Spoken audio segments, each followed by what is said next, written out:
Welcome to Coffee and History, a conversation with Alabama Heritage. We are your host. I'm Rebecca Minder. And I'm Susan Reynolds. Normally during our podcast, we would have a special guest, someone who would talk to us about some of the projects that they're working on throughout the state. And also some of the most important people who've written for our magazine. But today we are going to talk about what's featured in our current issue. And we're discussing issue 155, which is the winter 2025 edition. Correct. And as a reminder to our followers, we do not write the articles in the magazine. Exactly. Although, sometimes we do write a little something, but for the most part, we are not the producers of the actual articles in the magazines. But we do contract out our material from authors, historians, experts in their fields, and we just like to have a big variety of articles in each issue. Right, and there's definitely lots of benefits for us being a quarterly as well. Absolutely, and one of the biggest ones for that is that I can spend a lot of time curating content and scheduling it out really far in advance. So for instance, right now we are scheduled through about 2027 as far as having articles, but that's also a good idea for anyone who'd like to write for us in the future. You might have an idea right now, but you may not have it on paper. So just keep in mind that we are scheduling articles out for about 2 years from now. And that means that you've got time. You've got time to work on it. And that's really rare for the publishing industry. So again, us being a quarterly, it's great that we have that, fortune to be able to schedule that far out. It's also great to have extra articles just in case something falls out, and I know that's happened before, Mm-hmm. and that way you can pull something in just in case an article doesn't fully develop in time, or we're missing photographs or whatever it might be. Then Correct. It is good to have something to put in its place. Absolutely. Susan, I really love the cover of our current issue 155, and actually it's right behind me on over my shoulder right here for those who are watching on YouTube. And this cover story, though, it actually talks about the Bryce Hospital coal mining tragedy. Can you tell us a little bit more about what to expect in that feature? Sure. So our cover feature is about the Bryce Hospital is here in Tuscaloosa. They had a mining tragedy. And the article's by George Adair, great guy. He's been touring around the state, I know, talking about this, particularly in Tuscaloosa. And it's such an important story that he's uncovered, and one that I had heard of because we used to be housed in Kilgore House for many years, and I knew that the name of the house came from Charles Kilgore, who was in charge of the mining on the Bryce property, and so I kind of had a personal connection to the story and really wanted it when I heard that he had done this. So Bryce Hospital, if you don't know, it was the mental health psychiatric hospital in the state of Alabama. Started in the 1850s, and by the time around 1874, they started putting in mining on the property. Now, Bryce also had a philosophy of being self-sufficient. So they grew their own food. The patients, it was sort of like a work therapy from what I understand. So patients provided, farming. They did a lot around the campus. And they also needed coal to run the hospital. And so they started a mining operation in 1874 on the property. And these mines were overseen, like I said, by Charles Kilgore, which is really fascinating. He was head of what was called the outside department, which I did not know that before. So that means just people who are working outdoors, maybe.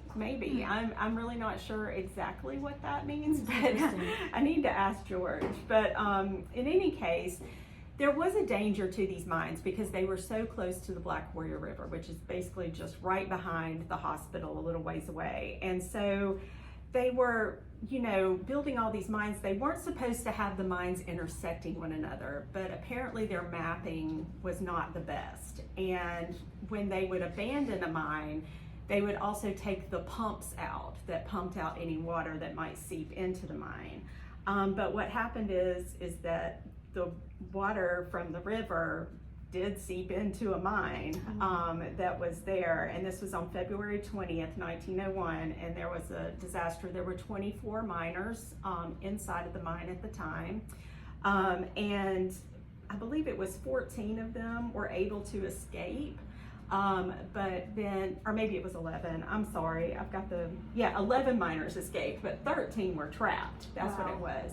And so this story really goes into how all this took place and the fates of the miners that were actually trapped inside of the mine at that time. It's such a horrific story. It is. And it's one of those that, I actually knew very little about until we got it from George written. And, it's just like the other feature that we have about the town of Somerville. Yeah. Somerville is another thing that is kind of like, I know Sid Hardin has a piece on this in the issue. I had just never heard of Somerville before. So what is it that Sid is highlighting in this feature?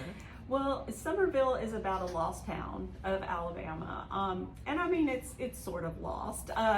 There are parts of it that still exist, but basically it was created as sort of a summer haven for people, even though there were people who lived in the town year round. Mm-hmm. There was a school there. Well, there's a school for boys and a school for girls, and so there were families that lived in the town year round. But a lot of times the prominent businessmen from Columbus, Georgia would cross over to what we now call Phoenix City, and it was in that area, and they spent their summers there, and there was a really just vibrant community that was there. And so our author goes through and tells us the history of it. It kind of is at a crossroads, the history of this area, with a lot of Native American history, and a lot of early Alabama, early Georgia history. So it's a fascinating story. And then he also tells us what is left of it today. Okay. So yeah. And is there much? I mean,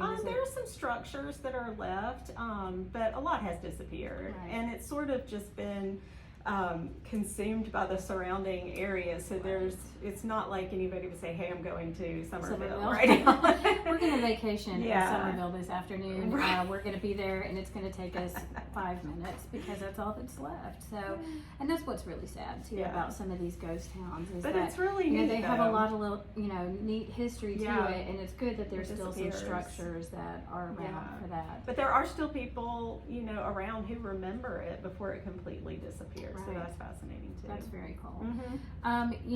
I really hate to bring up these next 2 articles because we don't really do a lot with anniversaries, but the next 2 features in the magazine are focusing on anniversaries because we're still, I would say, Well, really just one. The other one isn't too much. We're still very shell-shocked when it comes to the bicentennial for the state of Alabama, because that was more than 3-year bicentennial that we celebrated here in the magazine. So it was a lot of work on our parts.